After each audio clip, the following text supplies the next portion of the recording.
Hi friends, welcome to my channel. நான் உங்கள் designer செல்வி. இன்றைக்கி நான் இந்த வீடியோவில் என்ன பண்ணுறேன் அப்படின்னு பார்த்தீங்கன்னா, ஒரு நார்மல் ப்ளவுஸை எப்படி வேகமாக ஸ்டிச் பண்ணலாம் அப்படின்றத இந்த வீடியோவில் காமிச்சிருக்கேன். 20 மினிட்ஸ் தான் எனக்கு ஆச்சு.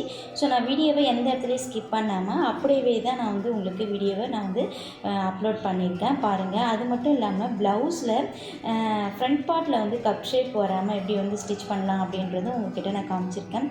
அதையும் நீங்கள் பாருங்கள். வாங்க வீடியோக்குள்ளே போகலாம். எப்பவுமே ப்ளவுஸ் ஸ்டிச் பண்ணுறோன்னா ஃபஸ்ட்டு நம்ம என்ன பண்ணலாம் அப்படின்னு பார்த்தீங்கன்னா, பேக் பார்ட்டு தான் ஃபஸ்ட்டு நம்ம ரெடி பண்ணி வச்சுன்னு தான் நம்ம பேக் பார்ட் ஃபஸ்ட்டு நம்ம முடிச்சிடலாம். ஸ்டார்ட் பண்ணக்குள்ளே நம்மளுக்கு எந்த விஷயம்லாம் ஈஸியாக இருக்கோ அதையெல்லாம் நம்ம ஃபஸ்ட்டு ஸ்டிச் பண்ணி முடிச்சிடுவோம். இப்போ பார்த்திங்கன்னா நான் ஃபஸ்ட்டு பேக் பார்ட் ஸ்டிச் பண்ணுறேன். ஒரு சிலவங்களுக்கு பார்த்திங்கன்னா ஃப்ரண்ட் பார்ட்டில் யாரெல்லாம் ஷேப் கப் ஷேப் கரெக்டாக வேணுன்றாங்களோ அவங்களுக்கு இந்த மெத்தடை ஃபாலோ பண்ணுங்கள். ஸோ இவங்களோட ப்ளவுஸோட அளவு 36 இன்ச்சு. இவங்களுக்கோட கப் ஷேப்போட சென்டர் டாட்டோட உயரம் நான் 3 இன்ச்சு வைக்கிறேன். அகலம் 2.25 இன்ச்சஸ் வச்சு 2.5 இன்ச்சு வச்சு நான் டாட் பிடிக்கிறேன். அதே போல் நான் ஊக்கிட்ட வர டாட் ஒரு 2 இன்ச்சு உயரமும் அகலம் பார்த்திங்கன்னா ஒரு 1/2 இன்ச்சு தான் வச்சுருக்கேன். அதே மாதிரி ஆம்கோல் கிட்டையும் 4 இன்ச்சு உயரமும் 1/4 இன்ச்சு அகலமும் வச்சுருக்கேன். இப்படி டாட் பிடிக்கும்போது அவங்களுக்கு பார்த்திங்கன்னா கப் ஷேப் பர்ஃபெக்டாக ஷேப்பாக வரும். ட்ரை பண்ணி பாருங்கள். ஸோ நிறைய வீடியோவில் நான் உங்ககிட்ட சொல்லியிருக்கேன். நிறைய பேர் கப் ஷேப் ரொம்ப அமுங்கின மாதிரி இருக்குது, டாட் பிடிக்கும்போது கரெக்டாக இருக்குது. பட் ப்ளவுஸ் ஸ்டிச் பண்ணதுக்கப்புறமா கப் எனக்கு கரெக்டாகவே இல்லை, ஃபினிஷிங்காகவே இல்லை. ஒன்று கப் இடமா, அதாவது பார்த்திங்கன்னா ஒரு சிலவங்களுக்கு அந்த ஷோல்டருக்கு நேராக இருக்காமல் நிபிள் பாயிண்ட்டுக்கு நேராக இல்லாமல் கொஞ்சம் தள்ளி வந்திருக்கு, இல்லைனா ஹூக் கிட்ட அந்த டாட் வருது அப்படின்னு சொல்லிட்டு ஒரு சிலவங்க எனக்கு இது சொல்லியிருந்தாங்க. ஸோ அது எந்த மாதிரி வருது அப்படின்றத உங்க கூட நான் ஷேர் பண்ணுறேன். இப்போ ப்ளவுஸ் நம்ம போடுறோம் அப்படின்னா நம்மளோட ஷோல்டரோட சென்ட்ரு பாயிண்ட்லேருந்து தான் நம்ம எப்பயுமே என்ன பண்ணுவோம் அப்படின்னு பார்த்தீங்கன்னா சென்ட்ரு டாட் பிடிப்போம். ஸோ அது கரெக்டான அளவு தான், அப்படி தான் பிடிக்கணுமே. ஸோ ஆனால் இருந்தாலும் நம்ம இந்த விஷயத்தை நம்ம கரெக்டாக பண்ணிவிட்டு பட் நாம் என்ன பண்ணுவோம் பார்த்திங்கன்னா, நம்ம ஷோல்டரோட அகலத்தை கம்மியாக வச்சுருவோம். இப்போ ஷோல்டரோட அகலம் கம்மியாக வைக்கிறதுனால தான் என்ன ஆகும் அப்படின்னு பார்த்திங்கன்னா, நம்ம அந்த ஷோல்டரோட அகலத்துக்கு தகுந்த மாதிரி தான் நம்ம நெக்கோட அகலத்தையும் நம்ம கட் பண்ணுவோம். அப்போ கட் பண்ணும்போது நெக்கோட அகலம் நீங்கள் 2 இன்ச்சஸ் வச்சுட்டிங்கன்னா, அப்போ ஷோல்டரோட 2 இன்ச்சஸுக்கு நேராக கொஞ்சம் தள்ளி, அதாவது ஒருத்தவங்களுக்கு 13 இன்ச்சஸ் 14 இன்ச்சஸ் ஷோல்டரோட அகலம் இருக்குது அப்படின்னா அவங்களுக்கு 2 இன்ச்சஸ் வச்சா சரியாக வருமா அப்படின்றத நீங்கள் பாருங்கள். இப்போ 2 இன்ச்சஸ் கழுத்து அகலம் வச்சுட்டு நம்ம சென்டராக டாட் பிடிச்சோம் அப்படின்னா அந்த டாட் தள்ளி கொஞ்சம் தள்ளி தான் போகும். ஒரு சிலவங்க என்ன பண்ணுவாங்கன்னு பார்த்தீங்கன்னா, கழுத்து அகலமாக வச்சுட்டு ஷோல்டரோட சென்டர்லேருந்து தான் டாட் பிடிக்க நம்ம நேராக டாட் பிடிக்கணும். அப்படி பிடிக்கும் போதும் என்ன ஆகுன்னு பார்த்தீங்கன்னா, நம்ம கழுத்து அகலம் எவ்வளோ வச்சுருப்போம், ஆனால் ஷோல்டரோட அகலத்தை ஒரு 2 இன்ச்சஸ் தான் வச்சுருப்போம். அப்போ அப்படி வச்சு தள்ளி பிடிக்கும் போதும் நம்மளுக்கு அந்த டாட் மாறி போகும். ஸோ இப்படி தான் கப் ஷேப்போட ஷேப் ரொம்பவே மாறும். அது மட்டும் இல்லாமல் டாட்டும் தள்ளி போகிறதுக்கு வாய்ப்பு அதிகமாக இருக்குது. ஸோ நீங்கள் என்ன பண்ணலாம் அப்படின்னு பார்த்தீங்கன்னா, ஃபஸ்ட்டு அவங்களோட ஷோல்டரோட அகலத்தை எடுத்து அதுக்கப்புறமா அதுக்கு தகுந்த மாதிரி கால்குலேட் பண்ணிவிட்டு அப்புறமா கழுத்தோட அகலமும் ஷோல்டரோட அகலமும் வச்சுட்டு அப்புறம் சென்ட்ரு டாட்டை நீங்கள் எடுங்க. எப்பயுமே அந்த மாதிரி நீங்கள் பண்ணும்போது ப்ளவுஸ் பர்ஃபெக்டாக இருக்கும். ஸோ உங்களுக்கு டீட்டெயிலாக வேணும், எனக்கு கால்குலேட் ஷோல்டரோட அகலத்தை எப்படி வைக்கிறது, நெக்கோட அகலம் எப்படி வைக்கிறது அப்படின்னு சொல்லிட்டு உங்களுக்கு டீட்டெயிலாக வேணும் அப்படின்னா எனக்கு கமெண்ட் பண்ணுங்கள். நான் அதுக்கு தனியாகவே நான் உங்களுக்கு வீடியோ நான் போடுறேன். மேக்ஸிமம் பார்த்திங்கன்னா நிறைய வீடியோஸில் நான் சொல்லியிருப்பேன், 32லேருந்து 36 வரைக்கும் நீங்கள் கழுத்தோட அகலம் 2.25 வைக்கலாம், ஷோல்டரோட அகலம் 2.5 வைக்கலாம். அதே 36க்கு மேலே கழுத்தோட அகலம் 2.5 இன்ச்சஸ் வைக்கணும், ஷோல்டரோட அகலம் 2.25 இன்ச்சஸ் வைக்கணும். ஸோ இப்படி வச்சிங்க அப்படின்னா உங்களுக்கு கப் ஷேப்பும் மாறாது. ஃப்ரண்ட்டில் நம்மளுக்கு டாட் பிடிச்ச உடனே பார்க்கும்போது ப்ளவுஸ் ஷோல்டர் இறங்கியும் வராது. ஸோ இந்த மாதிரி மெத்தடில் நீங்கள் ட்ரை பண்ணி பாருங்கள். இன்னொருத்தவங்க எனக்கு சொல்லியிருந்தது என்னன்னு பார்த்தீங்கன்னா, பேக்கில் நல்லா டீப் நெக் போட்டிருப்பாங்க. டீப் நெக் போட்டுட்டு எனக்கு நான் ஃப்ரண்ட்லேயும் நல்லா டீப் நெக் எடுத்துகிட்டு ஷோல்டர் வழிஞ்சி வருது அப்படின்னு சொல்லி சொல்கிறீங்க. அந்த மாதிரி நீங்கள் ப்ளவுஸ் போடுறீங்க அப்படின்னா நீங்கள் வந்து கஸ்டமர்கிட்ட சில டீட்டெயில்ஸை நீங்கள் சொல்லலாம். கழுத்தோட அகலம் வந்து நான் வந்து 2.25 வைக்கிறேன், ஆனால் ஷோல்டர் அகலத்தை கம்மி பண்ணிவிட்டு நான் வந்துட்டு வச்சேன் அப்படின்னா உங்களுக்கு வந்து கரெக்டாக இருக்கும் அப்படின்னு சொல்லிட்டு நீங்கள் சொல்லலாம். நிறைய பேர் எனக்கு ஷோல்டரும் அகலமாக வேணும், கழுத்தும் அகலமாக வேணும் அப்படின்னா கண்டிப்பாக ஷோல்டர் வந்து கைக்கிட்ட வழிஞ்சு தான் வரும். நீங்கள் வந்து இன்னரோட சேர்த்து பின் பண்ணால் மட்டும்தான் ஷோல்டர் வழியாது. நீங்கள் நல்லா வந்து நம்ம உள்ளே போடுற இன்னரோட அளவு நேராக பார்த்தீங்கன்னா அவங்க வந்து அந்த கப்போட பாயிண்ட் பார்த்தீங்கன்னா ஷோல்டருக்கு நேராக இருக்கும். அதே போல் அந்த பாயிண்ட்டும் வந்து நீங்கள் பார்த்தீங்கன்னா ஆம்கோலோட டெப்த்து எடுத்துருக்கிறதும் அவங்களுக்கு நீங்கள் வந்து ப்ளவுஸ் கட் பண்ணுறதுக்கு முன்னாடி நீங்கள் வந்து ஒரு கப் ஷேப் இருக்கு இல்லையா, அதை வந்து வச்சு கூட நீங்கள் வந்து கப்போட அளவை நீங்கள் வந்து ட்ரை பண்ணலாம். அதாவது வந்து உள்பாடி போடுவோம் இல்லையா, அதோட அளவுகளை வச்சு கூட நம்ம வந்து ஃப்ரண்ட் பார்ட்டில் கப் ஷேப் வந்து நீங்கள் வந்து வைக்கலாம். ஸோ இந்த மாதிரி மெத்தடு கூட நீங்கள் ஃபாலோ பண்ணலாம். அப்புறம் இன்னொரு மெத்தடு இப்போ ரொம்ப சிம்பிளாக ட்ரெண்டிங்காக இருக்கிற ஒரு சின்ன மெத்தட் வந்து உங்களுக்கு நான் நெக்ஸ்ட்டு வீடியோவில் எப்படி வந்து பர்ஃபெக்டான கப் ஷேப் எப்படி எடுக்கிறது அப்படின்றத உங்களுக்கு நான் சொல்கிறேன். ஸோ அது ஒரு சீக்ரெட்டான விஷயம். இன்னும் நிறைய பேர் அது வந்து தெரிஞ்சிக்கல. பட் அந்த விஷயம் வந்து பார்த்திங்கன்னா ரொம்ப ரொம்ப சிம்பிளாக, ஆனால் அதுக்கு கொஞ்சம் நம்ம செலவு பண்ணணும். என்ன ஆகுன்னு பார்த்திங்கன்னா நம்ம கடையில் ஒரு பொருள் வாங்கணும், அந்த பொருள் வச்சு தான் நம்ம வந்து அந்த கப் ஷேப் வந்து கரெக்டாக வந்து செட் பண்ண முடியும். அதை நான் நெக்ஸ்ட்டு வீடியோ உங்களுக்கு வந்து ஷேர் பண்ணுறேன். ஏன்னு கேட்டிங்கன்னா என்கிட்ட அளவுகள் வந்து ஒரு சில அளவுகள் மட்டும்தான் இருக்குது. நான் ஒரு சில அளவுகளை வாங்கிட்டு உங்ககிட்ட நான் அந்த விஷயத்தை நான் ஷேர் பண்ணுறேன். இப்போ நான் ஷோல்டரு எப்படி வந்து வழியாமல் இருக்கிறது அப்படின்றதுக்காகவும் சொல்லிட்டேன். அடுத்தது வந்து கழுத்தோட அகலம் வந்து எப்படி வந்துட்டு நம்ம வந்து குறைச்சி வச்சா நம்மளுக்கு ஃப்ரண்ட்டு டாட் வந்து கரெக்டாக வரும் அப்படின்றதையும் உங்க கூட நான் ஷேர் பண்ணிட்டேன். இப்போ இன்னொரு விஷயத்தையும் உங்கள் கூட ஷேர் பண்ணுறேன். ஃப்ரண்ட்டில் நெக்கு வந்து நம்ம வந்து டீப்பாக வச்சா ஷோல்டரு வழியுமா அப்படின்னு கேட்டிங்கன்னா கண்டிப்பாக வழியும். ஸோ இப்போ வந்து பார்த்திங்கன்னா ஃப்ரண்ட்டு நெக் எப்படி வந்து வைக்கணும் அப்படின்றது பார்த்திங்கன்னா உங்களுக்கு பர்ஃபெக்டான ஃப்ரண்ட்டில் வந்து ரொம்ப அழகாக பார்க்க ஹீரோயின்ஸ் மாதிரிலாம் அப்படிலாம் இருக்கணும் அப்படின்னா உங்களுக்கு ஃப்ரண்ட்டு நெக் எப்படி வைக்கணும் அப்படின்னு பார்த்திங்கன்னா அதாவது ஆம்கோலோட அளவு, அதாவது அந்த ஆம்கோலோட டெப்த்தோட அளவு நம்ம வந்து 6 இன்ச்சு, அதாவது முக்கால்வாசி நம்ம வந்து மேக்ஸிமம் வந்து 5.5 இன்ச்சு தான் வைப்போம். ஸோ அதையும் தாண்டி கொஞ்சம் உயரமாக இருக்கிறாங்க இல்லை கொஞ்சம் உடம்பு பூஸ்டியாக இருக்காங்க அப்படின்னா அவங்களுக்கு வந்து நம்ம வந்து 6 இன்ச்சு வைப்போம். இவ்வளோ தான் வந்து நம்ம ஆம்கோலோட இறக்கத்தை இறக்குவோம். அப்போ தான் நம்மளுக்கு வந்து கரெக்டாக இருக்கும். இன்னொன்று நம்ம இதில் மாற்ற வேண்டிய விஷயம் என்னன்னு பார்த்தீங்கன்னா இப்போ நீங்கள் வந்து ஆம்கோலோட டெப்த் எவ்வளோ வச்சுருக்கீங்க, 5.5 இன்ச்சு வச்சுருக்கீங்க இல்லையா, அப்போ ஃப்ரண்ட்டு நெக்கோட டெப்த்தை வந்து நீங்கள் ஒரு 6 இன்ச்சு வைக்கலாம். அது கூட ஒரு 1/2 இன்ச்சு சேர்த்து நீங்கள் வைக்கணும். எப்பயுமே வந்து ஆம்கோலோட டெப்த்தை விட ஃப்ரண்ட்டு நெக்கோட டெப்த் வந்து கொஞ்சம் இறக்கம் இருக்கணும். நீங்கள் அப்படி வந்து ப்ளவுஸை கட் பண்ணி போடும்போது ரொம்பவே பார்க்கவே ரொம்ப அழகாக இருக்கும். ட்ரை பண்ணி பாருங்கள். ஷோல்டரும் வழிஞ்சு வராது. அதே போல் வந்து நம்மளுக்கு வந்து கழுத்து அகலமும் கரெக்டாக வரும். ஸோ நீங்கள் அதை ட்ரை பண்ணி பார்க்கலாம். இப்போ நீங்கள் 6 இன்ச்சு வச்சிங்கன்னா நீங்கள் 6.5 இன்ச்சு வைக்கலாம். இந்த மாதிரி வந்து ஒரு 1/2 இன்ச்சாக நீங்கள் கூட்டி கூட வைக்கலாம். அப்படி வைக்கும் போதும் பார்த்திங்கன்னா ரொம்பவே அழகாக வரும். இந்த விஷயங்கள் எல்லாம் உங்களுக்கு தெரியும் அப்படின்னாலும் எனக்கு கமெண்ட் பண்ணுங்கள். இல்லை நான் இப்போ தான் புதுசாக கற்றுக்கிறேன்னாலும் எனக்கு ஒரு இமோஜி வந்து ஸ்மைலி இமோஜி வந்து கமெண்ட் பண்ணுங்கள். ஸோ அடுத்தது என்ன பார்த்திங்கன்னா பேக் நெக் டெப்த்தாக போடும்போது நம்மளுக்கு வந்து இந்த இடத்துலையும் வந்து பேக் நெக் டெப்த்தாக போடும்போதும் நம்மளுக்கு வந்து ஷோல்டர் வந்து வழியுமா அப்படின்னு கேட்டிங்க. கண்டிப்பாக வந்து பேக் நெக் வந்து நம்ம போடும்போதும் வந்து நல்ல டெப்த்தாக போடும்போதும் ஷோல்டர் வழியும். இதுக்கு ஒரே தீர்வு, நம்ம கழுத்து அகலமாக தான் போடுவோம். அதுக்கு என்ன பண்ணுறது அப்படின்னு கேட்டிங்கன்னா நிச்சயமாக நீங்கள் வந்து ரொம்ப அகலமாக போடுறீங்க, அதாவது வந்து பார்த்திங்கன்னா 13 இன்ச்சு உயரம் உள்ள ஒரு ப்ளவுஸுக்கு நீங்கள் வந்து ஒரு 8 இன்ச்சஸ் அளவுக்கு டெப்த்து வச்சு நீங்கள் வந்து ரவுண்ட் நெக் கட் பண்ணிங்க அப்படின்னா உங்களுக்கு வந்து ஷோல்டர் வழிஞ்சு வரவே வராது. அதுவே வந்து ஒரு 9 இன்ச்சஸ் வந்து 9.5 இன்ச்சஸ் வரைக்கும் நம்ம வந்து நல்லா டீப் நெக்கு போடுறோன்னா கண்டிப்பாக அதுக்கு வந்து ஷோல்டர் வழிஞ்சு தான் வரும். அப்போ நம்ம என்ன பண்ணணும் அப்படின்னு கேட்டிங்கன்னா நீங்கள் வந்து ஷோல்டர் வழியாமல் இருக்கிறதுக்கு நெக்கு வந்து கொஞ்சம் கம்மி பண்ணி போடலாம்.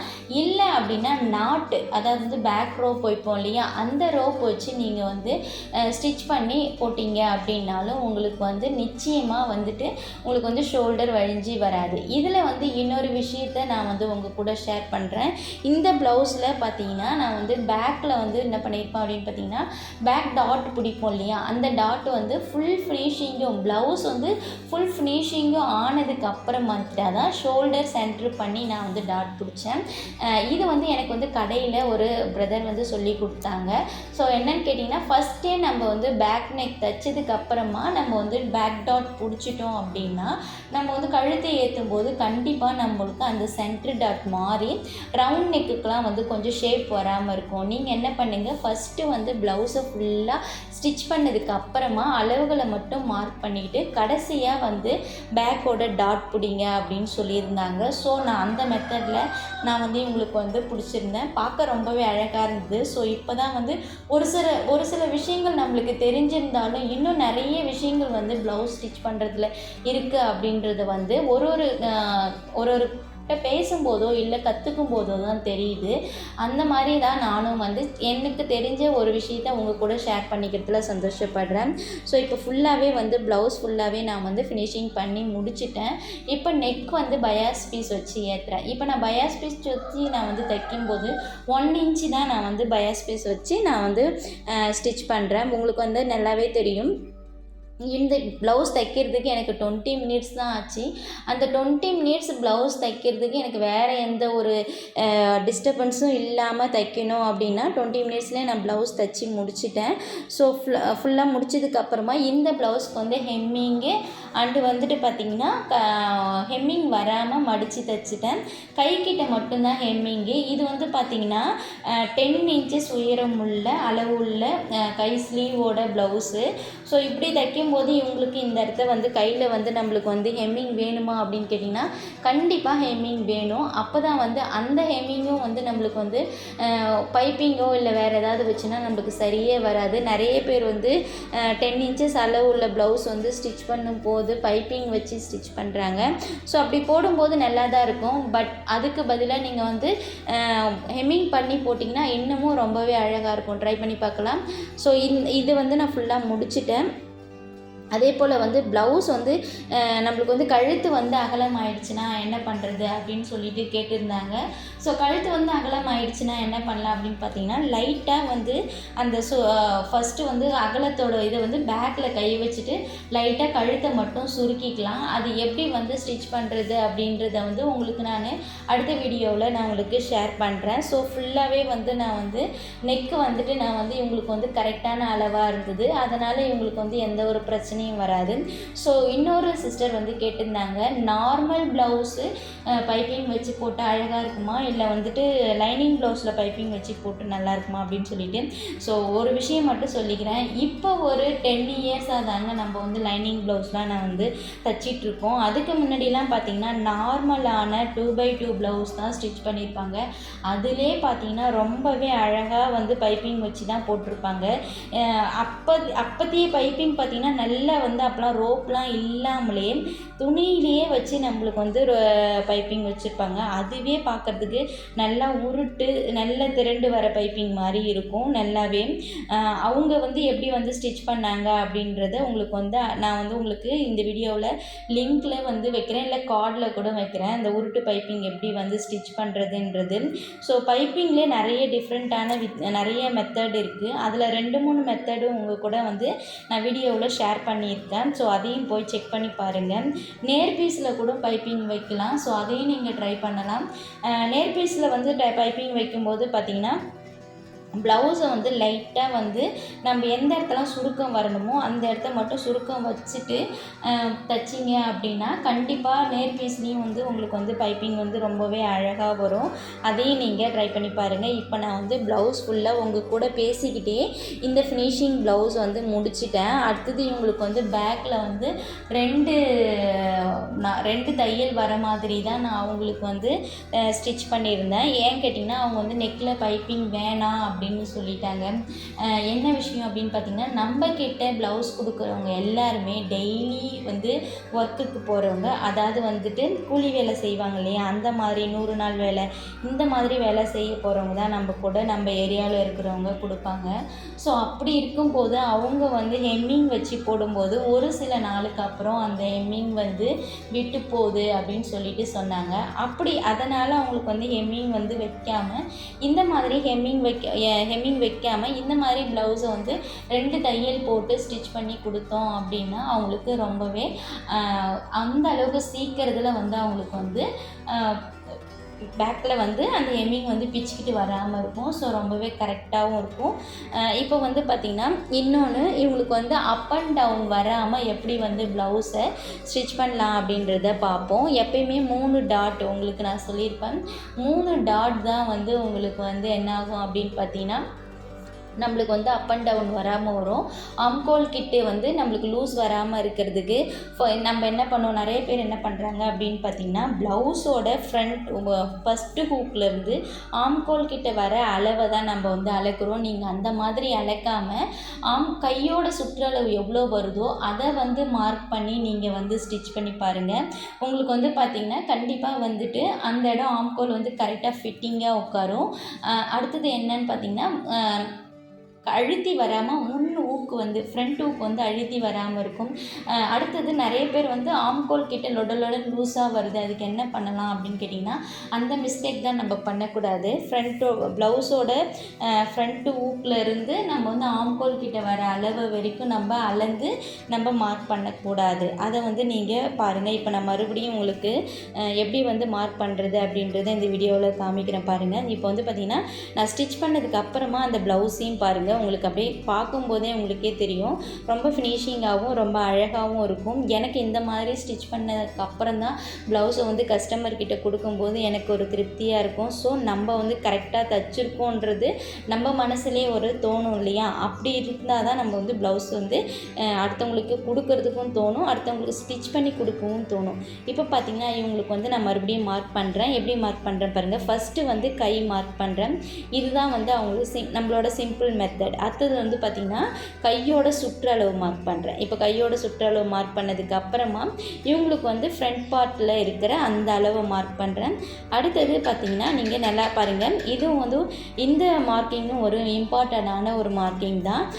பட்டிக்கிட்ட வர மார்க்கிங், அந்த மார்க்கிங் உங்களுக்கு கரெக்டாக இருந்தால் தான் பட்டி வந்து கரெக்டாக ஷேப்பாக நம்மளுக்கு வந்து மடக்கிக்கிட்டு உருண்டு வராமல் அமுத்திக்கிட்டு இருக்காமல் இருக்கும். ப்ளவுஸ் வந்து ஃப்ரண்ட் பார்ட் வந்து அமுக்கிக்கிட்டு வராமல் வரும். இந்த எல்லா மார்க்கிங்கும் ஜாயின் பண்ணி நீங்கள் எந்த இடத்துலையும் வளையாமல் நேராக ஸ்ட்ரைட்டாக நேராகவும் ஸ்ட்ரைட்டாகவும் ஒன்று தான்.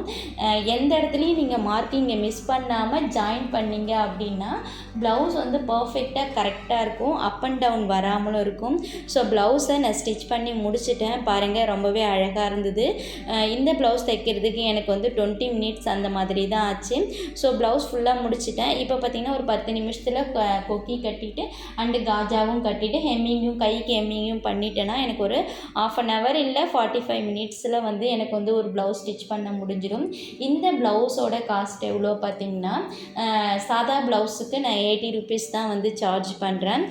ஸோ அதனால் வந்து எனக்கு வந்து கரெக்டாக வந்து டைமிங்கும் கரெக்டாக செட் பண்ண முடிஞ்சுது. ப்ளவுஸ் இவ்வளோ தூரம் தைக்கிறதுக்கு நம்மளுக்கு டைமிங் இவ்வளோ ஆகுது, இவ்வளோ ஸ்டிச் பண்ணுறதுக்கு சார்ஜ் போடலாம் அப்படின்னு சொல்லிட்டு ஸோ 45 மினிட்ஸில் ஒரு ப்ளவுஸை கட்டிங் பண்ணி ஸ்டிச் பண்ணியும் முடிக்க முடியும் அப்படின்னா நிச்சயமாக நம்ம 80 rupees வரைக்கும் நம்ம வந்து இந்த ப்ளவுஸுக்கு சார்ஜபிள் பண்ணலாம். வீட்டில் இருந்து தைக்கிறீங்க அப்படின்னா இதெல்லாம் பார்த்திங்கன்னா ரொம்பவே நம்மளுக்கு யூஸ்ஃபுல்லான ஒரு மணியாக தான் இருக்கும். ட்ரை பண்ணி பாருங்கள். ஸோ எந்த சாரீக்கு அப்படின்னு சொல்லிட்டு நீங்கள் பார்த்தீங்கன்னா இந்த மாதிரி ஒரு காட்டன் சாரீக்கு தான் அந்த ப்ளவுஸ் வந்து ஸ்டிச் பண்ணியிருந்தேன். ஸோ என்னோடய ஷார்ட் வீடியோவில் போட்டிருப்பேன் 100 daysல 100 வீடியோஸ் 100 ப்ளவுஸ் அப்படின்னு சொல்லிட்டு. ஸோ இந்த ப்ளவுஸ் வந்து 3வது நாள் ப்ளவுஸு. ஸோ நீங்கள் வீடியோவை கண்டினியூவாக பாருங்கள், மறக்காமல் சேனலை சப்ஸ்கிரைப் பண்ணி வச்சுக்கங்க. இந்த மாதிரி விஷயங்கள் எல்லாம் உங்கள் ஃப்ரெண்ட்ஸோ இல்லை ரிலேஷனுக்கோ தேவைப்பட்டதுன்னா கண்டிப்பாக ஷேர் பண்ணி விடுங்க, அவங்களுக்கும் யூஸ்ஃபுல்லாக இருக்கும் அப்படின்னு சொல்லிட்டு நினைக்கிறேன். இந்த வீடியோ பிடிச்சிருந்தால் லைக் பண்ணுங்கள், கமெண்ட் பண்ணுங்கள். ஸோ இந்த மாதிரி சின்ன சின்ன விஷயங்களும் உங்கள் கூட ஷேர் பண்ணுறதுல ரொம்பவே சந்தோஷப்படுறேன். சாரீ வந்து பார்த்திங்கன்னா ரொம்பவே அழகாக இருந்தது. ஸோ இது வரைக்கும் ஸ்கிப் பண்ணாமல் பார்த்த அனைத்து தோழிகளுக்கும் நன்றி, வணக்கம். ஸோ ப்ளவுஸ் ஃபுல்லாக தச்சு முடிச்சுட்டேன். அடுத்தது வந்து சாரியும் ஓரம் அடிச்சிட்டேன். ஸோ டோட்டலாக வந்து எனக்கு வந்து பார்த்திங்கன்னா 1 ஹவரில் 100 ருபீஸ் ஏர்ன் பண்ண முடிஞ்சுது. ஸோ இந்த மாதிரி ஒரு நாளைக்கு ஒரு 6 ப்ளவுஸ் அதுமாரி ஸ்டிச் பண்ணாலே போதும். நம்மளுக்கு கிடைக்கிற டைமிங்கில் தான் நம்ம ஸ்டிச் பண்ண முடியும். மேலும் ஒரு நல்ல வீடியோவில் சந்திப்போம். நன்றி, வணக்கம். தேங்க்யூ.